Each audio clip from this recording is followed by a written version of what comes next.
454 of Good Luck High Five. That's right. You're listening to a podcast that's for you if you play Magic the Gathering. Whether you are super excited for these new Commander collections coming out, or you're very excited about the World Championship and watching it this coming weekend, we are here for you. I'm one of your hosts, Maria. I'm another one of your hosts, Megan. And speaking of that World Championship, we're going to get you ready with an all-comprehensive, I didn't need the word all in front of that, but I just felt like comprehensive. We just need to double down on it. Viewer's Guide to the World Championship. Yeah, I'm super excited. If you're like, who the heck are these players? Why should I care about them? What kind of decks can I expect to see?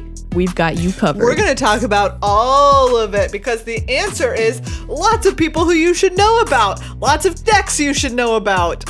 A standard. I don't know. Standard. Will we have more than one deck in the tournament? Ooh, remains to be seen. Who knows? Yeah, and we're also going to update you on our personal draft journeys. Last week we talked about the fact we cannot get to 7 wins. What's going on? Well, the good news is we did get to 7 wins. We did it. Can we do it consistently? No. Okay.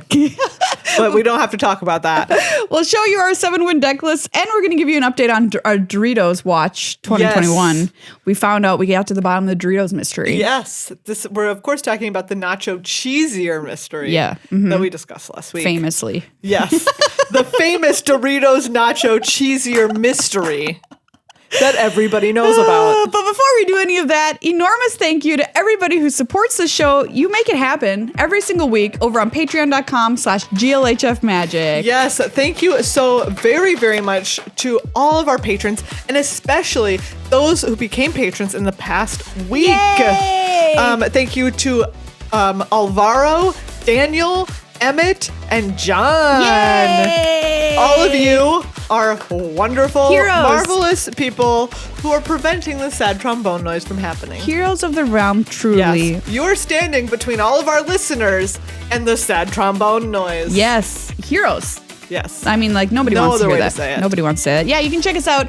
We've got a Discord that you'll get access to. You get cool stuff that we ship to you. You get to be part of a community that makes a show of happiness happen every single week. Yeah. I'm like, why do you listen to Magic the Gathering? Why do you listen to the game? Gathering. Good luck, high it's five. It's just the gentle sound of cards shuffling. Because it's a happy place where you go to have a good time talking about Magic. You know what I mean? It's not every place that it talks about Magic isn't like that. So we're happy that you help support this awesome community that we've grown over the past 10 years. Woo! Over on patreon.com/GLHF Magic. Maria. Yes. We also have other people to say. Specifically Card Kingdom. Card Kingdom. Thank you so much to Card Kingdom, one of the wonderful sponsors of this show. Yes. They are just really fantastic people. That's what it comes down to. Yeah, we love them. You can check them out over at cardkingdom.com/GLHF. Use that link, say good luck high five. They'll give you a sticker or a token in your order for free.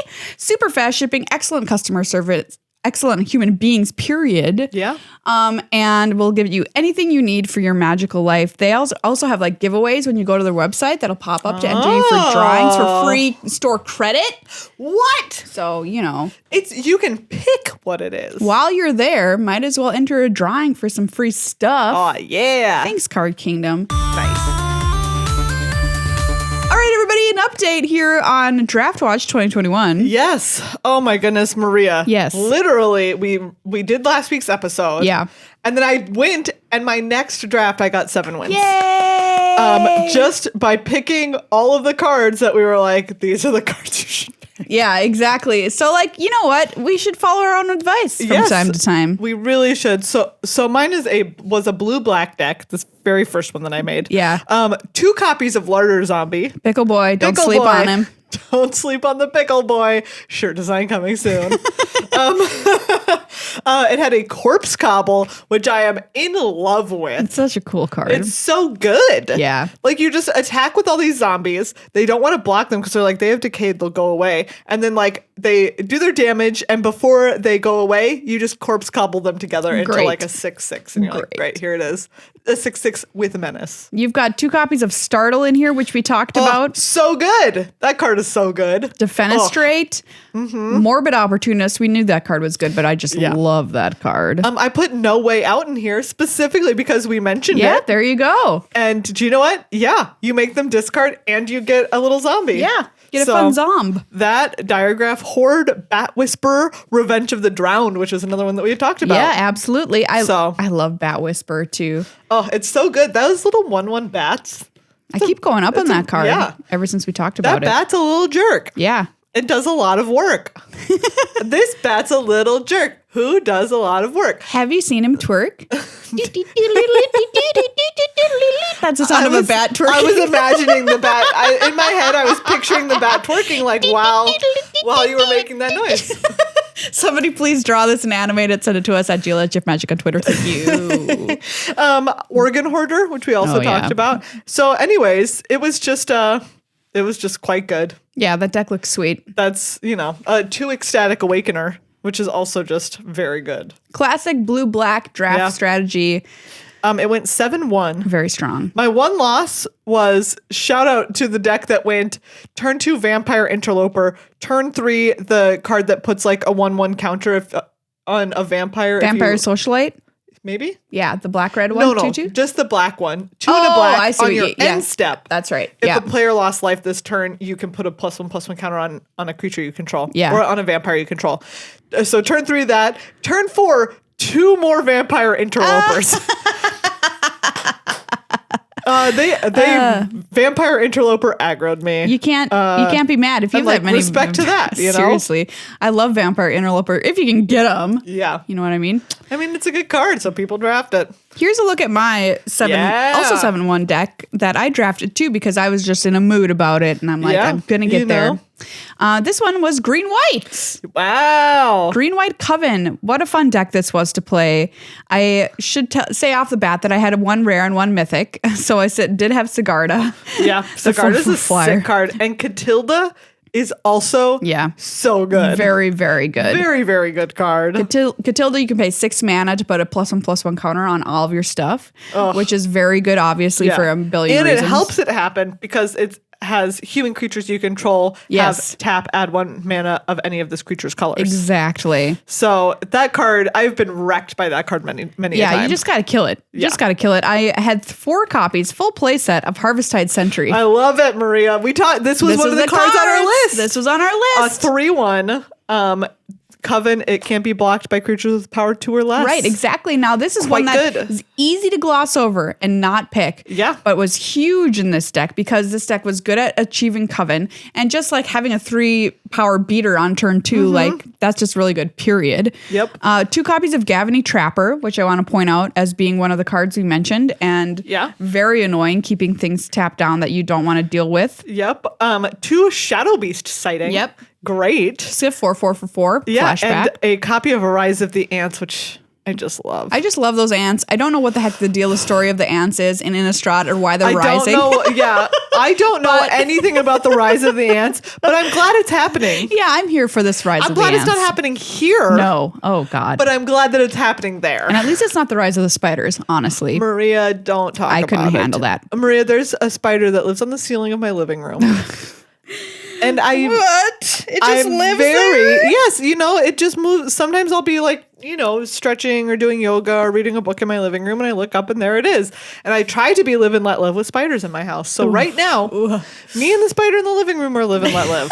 But I look at it every day and I'm like, I just wish it didn't live on the ceiling. I just couldn't handle it coming and dropping down into my hair. That's what I imagined. That's what I picture all the time. So it is stressful because when it's there, I have to check for it every minute. Yep. I'm like, okay, still there. Absolutely. Okay, still there. 100%. Okay, still there. Yeah. Anyways. I loved this deck. Yes. It was great. Beautiful. Dawnheart Wardens, also a really great card. Very good card. And Join in the Dance, another Celestia card in here. Yep.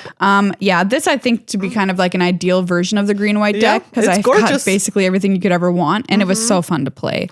Nice. Will it ever happen to me ever again? Probably not. But hey, I believe in you. We got there one time. Exactly. I've also, since we talked, drafted blue-green. Yeah. Which got 6 wins. I loved it. I didn't even have the great card that like puts a counter and taps something. But I did have the Root Coil Creeper and then like 4 copies of Shadow Beast sighting. Oh, yeah. So I just made beasts forever. I love it. Your graveyard's so huge and you just get to splash around in it. You just be like, Flashback. yeah. You can, like, if you have that on 2 and then you cast a Shadow Beast sighting, you can, like, make the next one so soon. Great. It's great. And now for a Doritos update. All right, Maria. I went to the store. Yes. I'm like, okay, I remember Cooler Ranch. I remember Nacho Cheesier. Yeah. Not there. 100% not there. Yep. Confirmed through the website, confirmed in the store. Yeah. Don't exist. Yep. I ate them. I bought Cool Ranch, okay? Because obviously I'm not going to do this experiment without some science. I ate them at your house. You ate them. Yeah.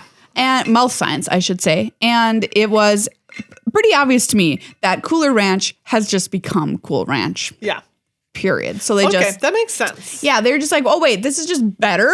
We're just going to rebrand and take off the weird name and put it back. So Cooler Ranch became Cool Ranch. Became Cool Ranch. Yeah. And Nacho Cheesier? Became Nacho Cheese. Okay. So there they just took the lightly flavored ones. And we're like, outed them. Yeah. Maria, you found a Washington Post article about this. Yes, I did. I did. And this is from 1992. Oh, boy. So Marianne French is the author of this.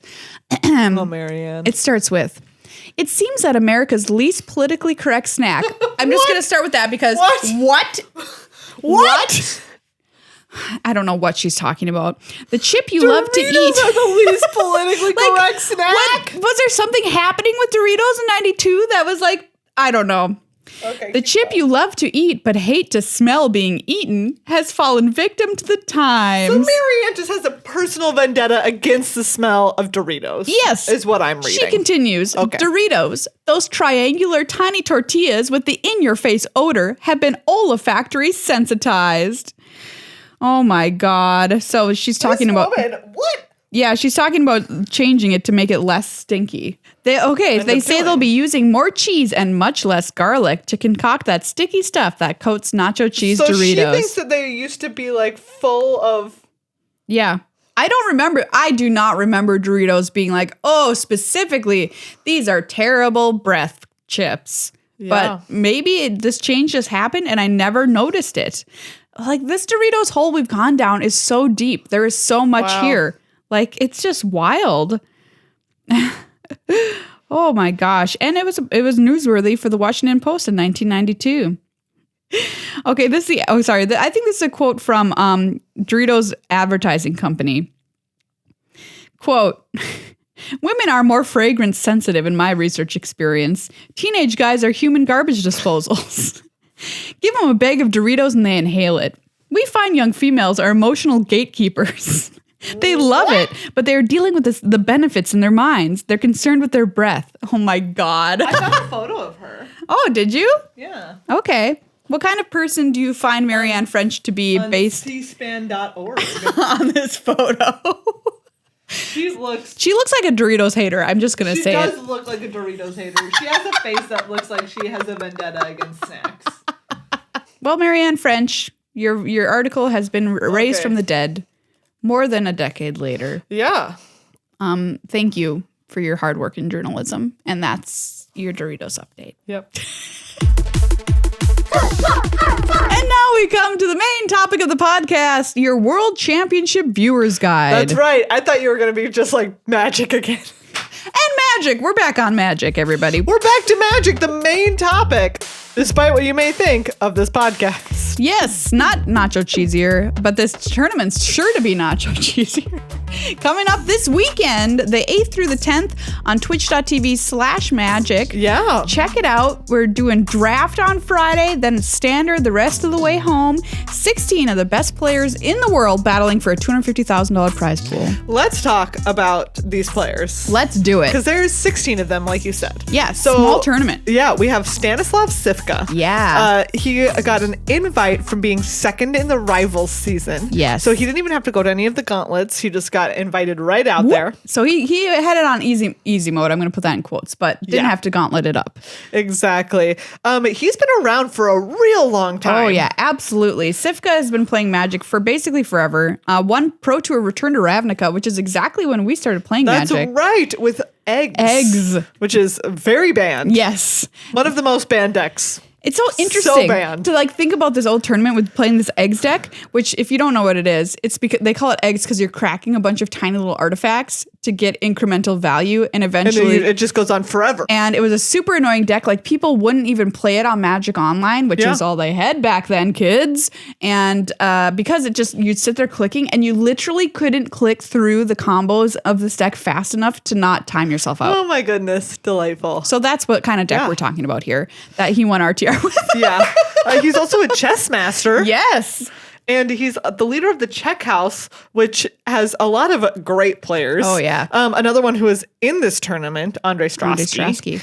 Also, just really solid, like, place that's been churning out, like, lots of great decks for tournaments. Oh, yeah. Lots of great finishes for players. Yeah.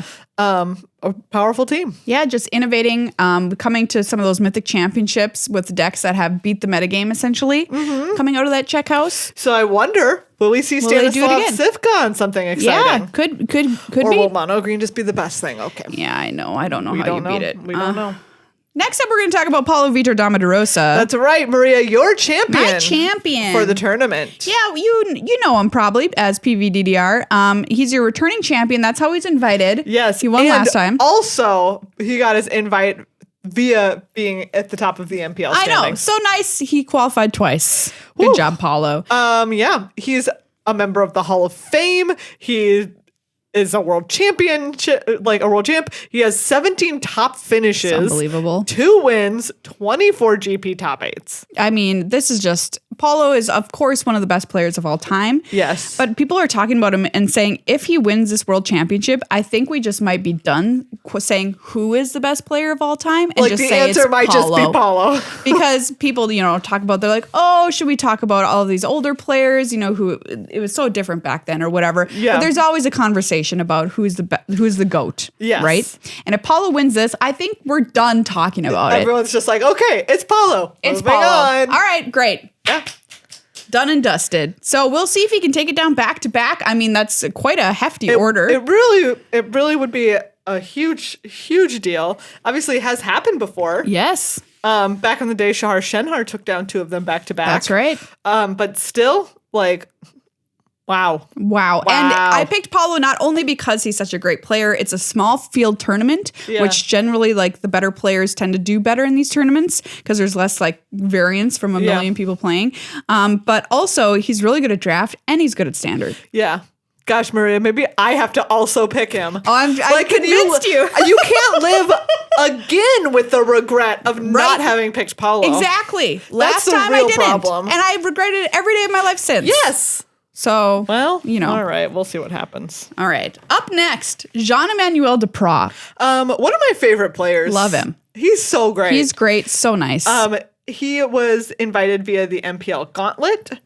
He won GP Warsaw in 2017. He's been, like, I think I would call him one of the more low-key members of the MPL. Yeah. And even of, like, all of these mythic championships where he got, like, second he on always does several occasions. Yeah. He's like, consistently just finishing well. Consistently very good. Yeah. Very good player. That just, like, flies under the radar. Under the radar. Because he also is, like, very, like, demure in person. Yeah. Like, when you talk to him. Understated. He's low-key. He's not, like, blowing up Twitter with hot takes or whatever. No. He says he sometimes feels a little bit of imposter syndrome, but which I think is kind of ridiculous at this point. Like, I don't mean it's ridiculous to feel it because we all do. Yeah. But because he's so talented, he's proven it so many times. Yes, exactly. He's really very good. We love Jean-Emmanuel Duprat. Wish him the best in this tournament too. So he is testing with some other French players for this. French crew. Yeah. And he's a really good drafter. So we'll see if he can get his draft on here. Yeah. As you all know, we're so excited about. I would iconically, like, not be surprised if he ends up in, like, the top 4. Yeah. That's just where he lives. Because that's, like, what he does. That's a good point. Is he just kind of, like... He just lives in the top 4, everybody. He's just, like, chill, and then all of a sudden he's in the top 4, and you're like, again? There he is. Makes sense. Yep. All right, up next, Arne Huschenbett. Who the heck is this guy? Yeah, I mean, he's been making a huge splash just this past season. Big time. With tons of great finishes. He got his invite via the Challenger Gauntlet. So he had a bunch of good finishes in order to even make it into the Challenger Gauntlet. And stuff like the Zendikar Set Championship. Won the Call Time Championship.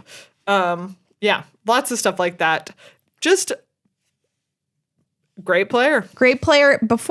He's having so much success here online, but before this even, he had 7 Grand Prix top 8s, so he was playing paper, back in the day, of course, and doing well at that as well. And his win when he qualified for this through the Challenger Gauntlet, I think was one of my favorite moments in the past year of Magic. Yeah. Seeing him win that. Do you remember? Yeah. He just jumped out of his chair and ran circles around his room. So cool. Delightfully emotional. Very emotional. Wins. And the youngest player playing in this tournament. Very cool. So we'll see if the young German can get it done. Next up, we have Yoshihiko Ikawa, who won his invite via the MPL Gauntlet. He had a great metagame call with Jeskai Mutate. Yeah, if you remember this moment. Yes, this is just where multiple players in this Japanese testing team just all made the top 8. Yeah. And it was so dumb because you were they eliminated themselves. Yes. No one else could eliminate them. They had to eliminate each other. Yeah, it was. And you're just I don't know. Just give them all invites at that point. It was such only dominance. Person who can beat them is someone who's also on the same team. Yeah, that Jeskai Mutate list, what a fantastic call. Yes. Specifically for that tournament. And then those players all bringing it, all doing so well. Yeah. We were talking about it as unprecedented breaking of the format that we hadn't seen in years and years and years. It was so good. Yeah, so Yoshihiko Ikawa, a member of that team, and now in this tournament because of that, has 2 Pro Tour top 8s under his belt. Runner-up at MC Cleveland back in 2019, so pretty recent there. Got 7th at Pro Tour San Diego back in 2010, which was his 2nd Pro Tour. Nice. So out of the gates, already doing well. I wonder, are we going to see him and Rei Sato testing together for this? Yeah. It would make a lot of sense. Yep. I would love to see them bring something as busted as that Mutate deck. I know, that'd be so cool. Yeah. So cool. Up next, let's meet Eli Cassis. That's right. Eli Cassis was first in the rival season. Yeah, and Eli has been a longtime player, longtime grinder. Absolutely. Seeing him at GPs all the time back in the day. Yep. In fact, he has 2 GP wins and 8 top 8s. Yeah, he's an old school player. He started playing when he was 13, played his first PTQ. Wow. And from there, it was, that's all she wrote. He was already hooked. Yep. Eli Cassis, it's really cool to see him at the World Championship because like you said, he's been around for such a long time, just one of those players that works really hard. Yeah, and he's a really nice guy too. And it's if you're going to a Grand Prix, Eli's going to be there and he's probably going to be in the feature match area. Yep, absolutely. Yeah. And he also brings cool decks a lot of the time. Yeah, so cool to see him here making it to the biggest tournament of all. Yeah. From somebody who's I'm 13, I'm playing my PTQ, here I go. Which is, of course, I guess how everybody had to get here, but he's just been doing it for so long.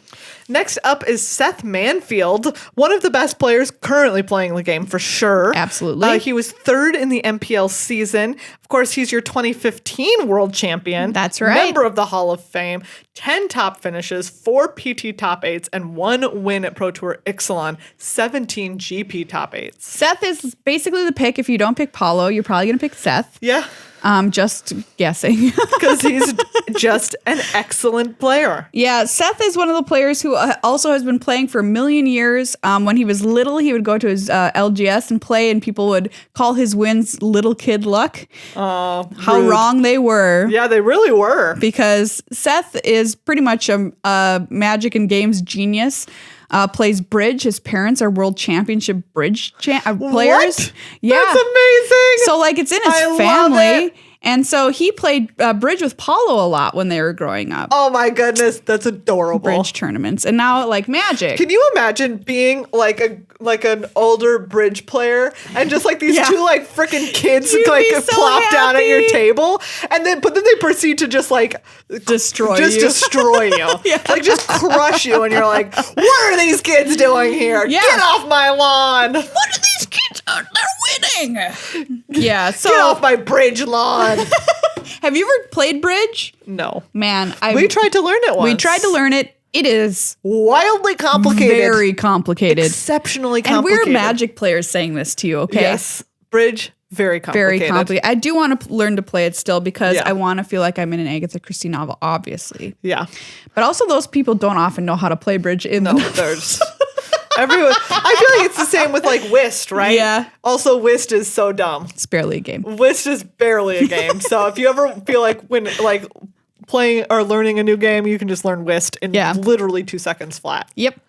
Anyway, Seth, known for keeping unkeepable hands. I love it. It's delightful. Don't mulligan. Why not? Just keep it. Do you know what? Keep it. YOLO. As a person who has trouble shuffling decks, I get it. We get it. I've made mulligan decisions based on the fact that I didn't want to shuffle again.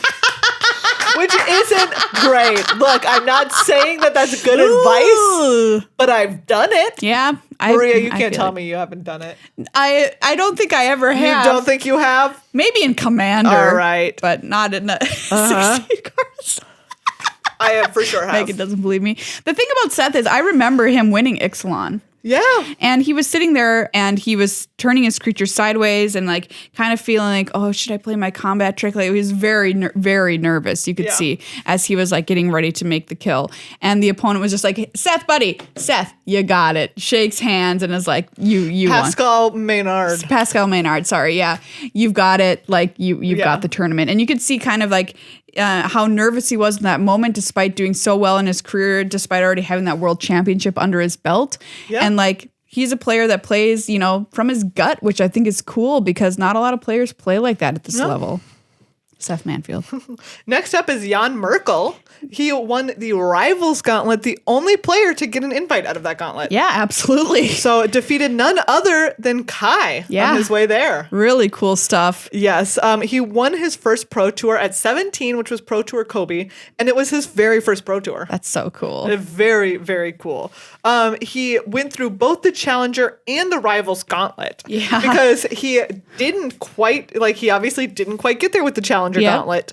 Then just ran it back into the Rivals Gauntlet, defeated all of those people who had been from the MPL and Rivals who had been bumped into the Rivals Gauntlet. That's just wild. Secure this invite. I talked to Simon Gertzen about Jan. Yes. And he said he remembers back when Jan won this Pro Tour Kobe, like their friend had been there watching Jan play, and he just came back and was like, he's the speed at which he can like understand how fast things are developing is just like unprecedented. Wow, that's so cool. He said he's just like one of the most exceptionally talented players. Yeah, and that he knows. Yeah, I know a lot of people big fans of Jan Merkel. Does well.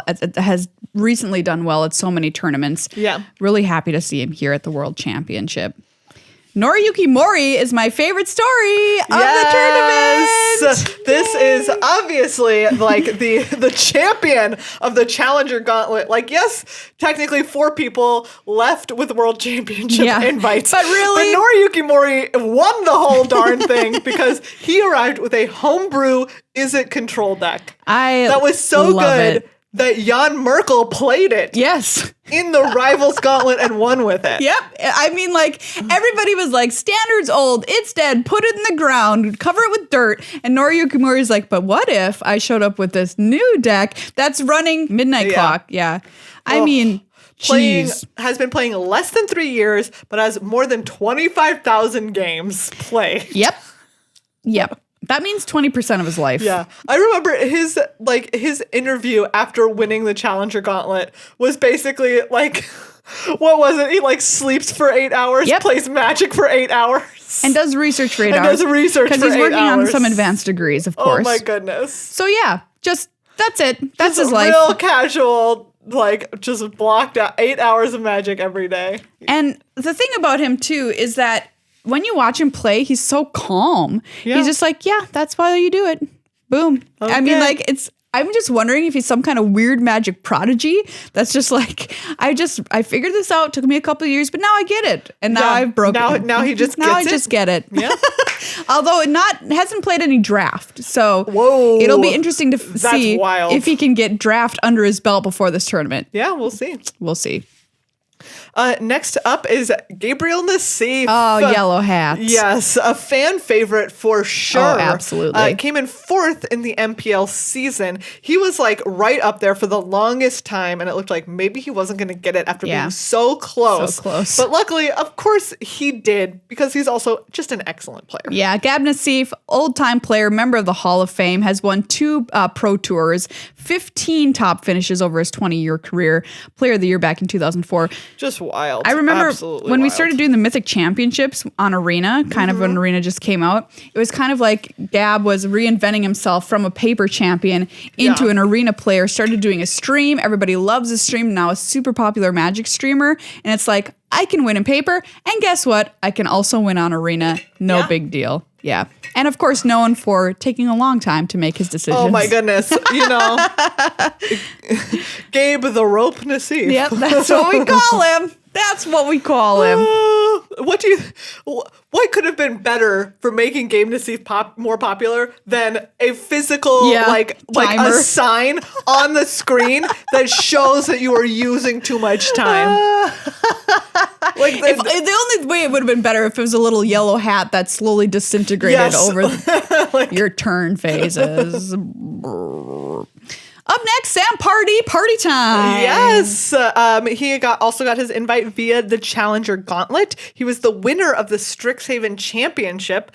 And I know, like, it was so cool because going into the Challenger Gauntlet, I would say he was very confident. Yeah. And it's just awesome to see someone be very confident, and rightfully so. Yeah. Because he was just like, I'm working really hard at this right now. And like, I think that I'm going to do it. Yeah, Sam has been a player, like some of these, like Eli Cassis played for a long time, been at so many Grand Prix, so many Pro Tours over the years, racked up 4 top finishes, including 15 Grand Prix top 8s and 2 wins. Whoa. That's a lot. Just so many. 15 Grand Prix top 8s. Yes. Now, I don't know if a lot of you are newer listeners or if you haven't played a Grand Prix. It is not easy to make top 8 at Grand Prix. Okay? No, or to win the whole thing. He also has been to the World Championship twice before. Yep. Where once he did so badly that he should have technically gotten a negative pro point. Oh, Sam.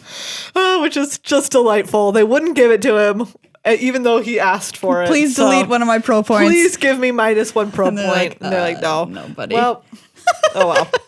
So maybe he can turn that luck around this tournament. I think it would be great. Next up, Keisuke Sato qualified through the Challenger Gauntlet, had to win 3 elimination matches in a row. Yes, so he was the only player in that lower bracket, which, like you said, meant that he had to make his way all the way through that and then defeat, I want to say, Matty Kuzma. Yeah, I think so. Defeated. Yeah. Just a really impressive win there. And I mean, having to be on the precipice 3 matches in a row. Yes. For like something that many times is how you could lose and be done. Yeah, that's really a pressure cool. cooker. So real calm under pressure here. Has 2 Grand Prix top 8s. Likes to play aggro decks and vastly prefers constructed to limited. So this is a player that we've got our eye on for draft, because if they can get out of the draft portion with an okay record, then standard's going to feel a lot better heading into standard for the second portion of the tournament. And this is really cool. Like, his journey to this moment started with an Arena qualifier weekend last December. I know, right? It's just like so many of these players, right? We talk about how we've seen them on this stage for forever. Yeah. And then there's players that like legitimately were just like won a qualifier weekend for the first time, and then here they are at the World Championship. That is just blows the mind. Like really impressive last December, during the pandemic, I'll play this qualifier weekend. Almost a year later, I'm playing the World Championship. What? Very cool. What? Very cool. Wow. Yeah. All right, we got 4 more players here. Yep, we've got Rei Sato, who, as we mentioned, was one of the players on that very good Jeskai Mutate list. So cool. He has 5 GP top 8s and 2 wins. And he says he loves limited. Okay, so Ray. Maybe he could have an edge going into this tournament against some of these players who are a little bit more constructed leaning. Yeah, I'm interested to see because I don't know if we really got to see Ray play any limited, like in my recent memory anyway. Yeah. But yeah, I'm super excited to see what he does in draft because again, coming out of draft, that good record sets you up for a great constructed run. Yeah. Especially if you bring a great deck with your Japanese testing team. Yep. And he says he's super excited to play the World Championship with his 3 teammates who also made it. Very cool. Which again is just one of those stories, like we keep saying, they just like routed everyone. Yeah.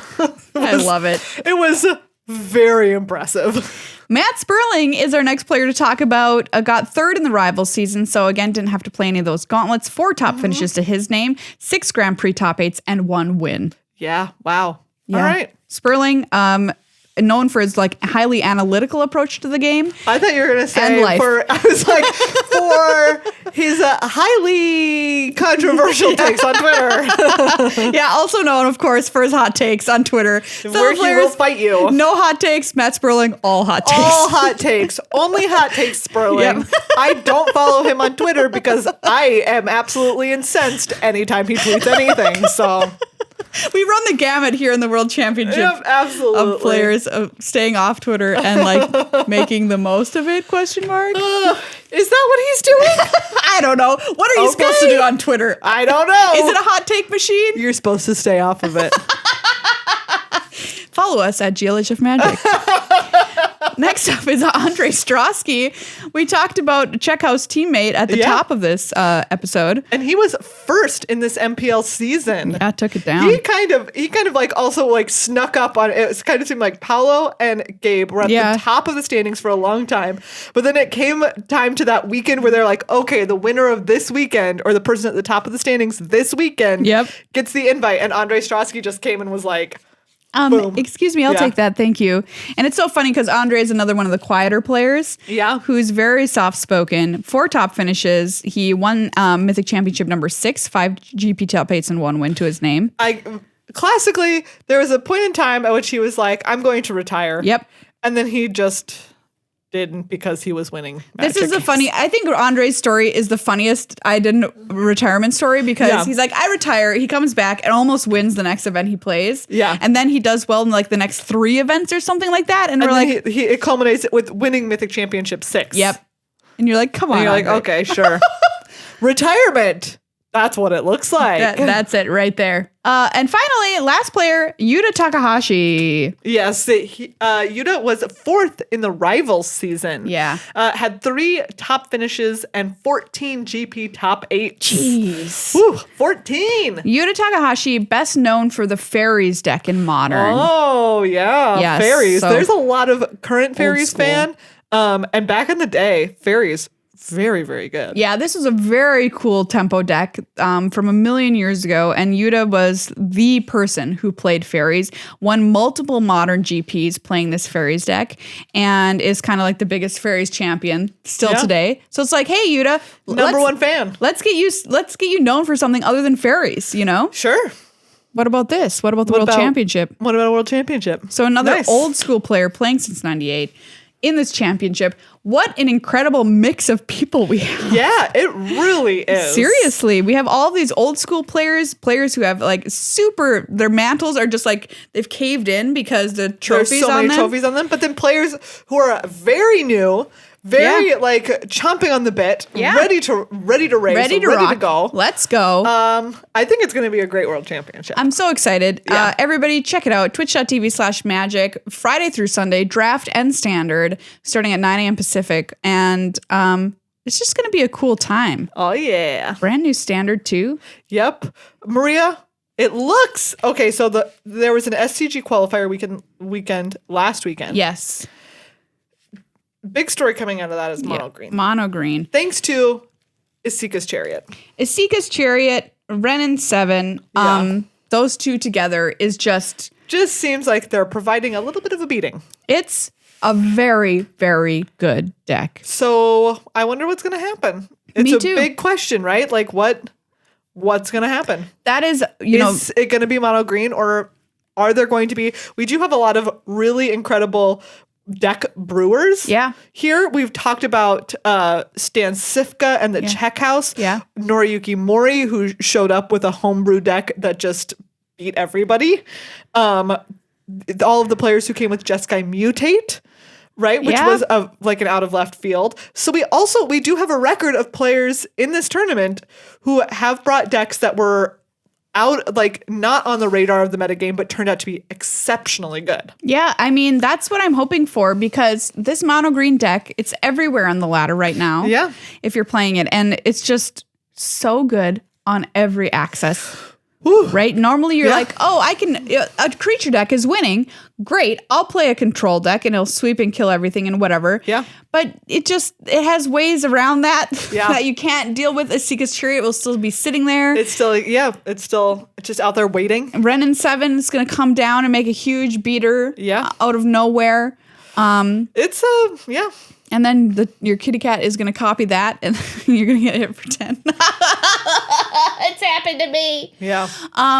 But a lot of people also like this Is It Epiphany deck, too. Yeah.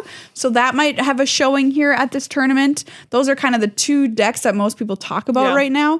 Mono Green and Is It Epiphany. So we'll see if we can get something else into the mix there for you. I'm excited. I've been trying to find it. I hope that we get to see some really, I mean, like, right, no matter what, we're going to see some very good Magic played. Yes, for sure. That's without guarantee. saying. Yep. Yeah. I've been trying to play mono black, white. I've been trying everything, everybody. Oh, Maria. But it's just really hard to beat a cat, because I just don't want to kill a cat first off. No, nobody does. Second off, the deck's really good. Oh, man. Okay. So yesterday, there's a new person living upstairs from me, and they moved in, which is delightful. My old upstairs neighbors really sucked. Anyways, met her. She seems super nice. She also has a cat. And I was like, I have a cat named Molly. Great. Anyways, not her cat, but I had like Molly was like sitting out in the front yard with me, and this other cat that I've never met before comes by. New cat alert? And they hiss at each other so much that they're both freaking out. Aww. It was a hiss fest. And then this new neighbor comes downstairs, and it's her first time meeting Molly. And I was like, I'm sorry she's making such a bad impression, but I don't know where this other cat came from. Molly and this cat obviously have some history. It really seems history. I think she just hates other new cats, and this cat seemed like once she started hissing at them, they were like, no. Yeah, I mean, we'll see what happens. One of my cats, upon meeting a new cat, peed his pants. He was so scared. That was not her reaction at all. She was, if anything, my cat was trying to make this other cat so afraid it peed its pants. Yeah, I mean, yeah. A cat like my cat would have, acquiesced, peed his pants.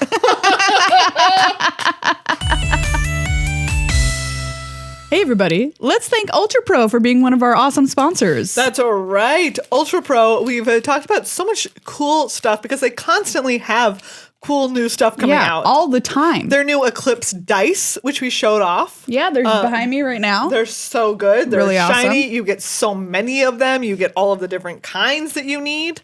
They have these amazing sleeves. Yeah, we're showing off some werewolf sleeves here with the Equinox treatment art. Oh, so cool. This they 100. have the double-sided Arlen playmat and sleeves. Oh, it's just all so good. It's just like neat to see this art too from the perspective of a larger canvas. Yeah. To see this, because you don't get to see the whole thing. Normally see this on a card because you have the text and all the text box and everything. So the frame, you just get to look at it. Check it out. You just see it. And these werewolf ones are super sweet. So if you have a deck that needs some werewolf sleeves, check it out. Ultra Pro has got you covered. In fact, if you've got a deck that needs werewolf sleeves, tell us in the comments of the YouTube video why your deck needs werewolf sleeves. Yeah. And we'll send out a couple. We'll send them to you. Yeah. So just, leave us a comment. Let us know. And we'll pick however many werewolf sleeves we've got. Anyway, I also want to say quick that we have now started mailings for everybody who donated to the Planned Parenthood fundraiser. Yeah. So we've done about half. So we've got about half to do. So and all of our shipping is now 100% recyclable because we bought some paper tape. And the paper tape saga. Maria risked her very life to go and get the appropriate dispenser for it. Yeah, you have to get a special dispenser. From a stranger that licks the tape. Yeah. So that it sticks because it has to be wet. Yeah. The dispenser's from 1932. Amazing. So just know when you hold a box from Good Luck High Five, you're holding a piece of history. Everybody, that's this episode of Good Luck High Five for you. That's right. Thank you so much again to everyone who is a patron, everyone who became a patron in this past week. Yes. And to our two wonderful sponsors, Card Kingdom and Ultra Pro. Head on over to patreon.com/GLHF. Before next episode, we'll read your name and immortalize it in audio. That's right. And you also feel so cool for supporting content that you consume. $1.25 an episode. Yeah. We love having you here, and we hope that you love having us here too. So donate, become a member of our family. We'd love to see you become a patron. And check out the World Championship this weekend. Hello. It's going to be a wild time, man. Get yourself some nacho cheese or Cool Ranch Doritos. Sit down. Be prepared to not breathe near anybody because apparently they just smell the worst of anything ever, Marianne. And get ready to see Draft for the first time in a high-level tournament on Arena. Woo! I'm very excited. There is no way for me to tell you how excited I am because words have not been invented. Ooh. You could Shakespeare and invent some. Ooh, okay. I'm berswoggled about it. Oh, you too can be berswoggled about it this weekend.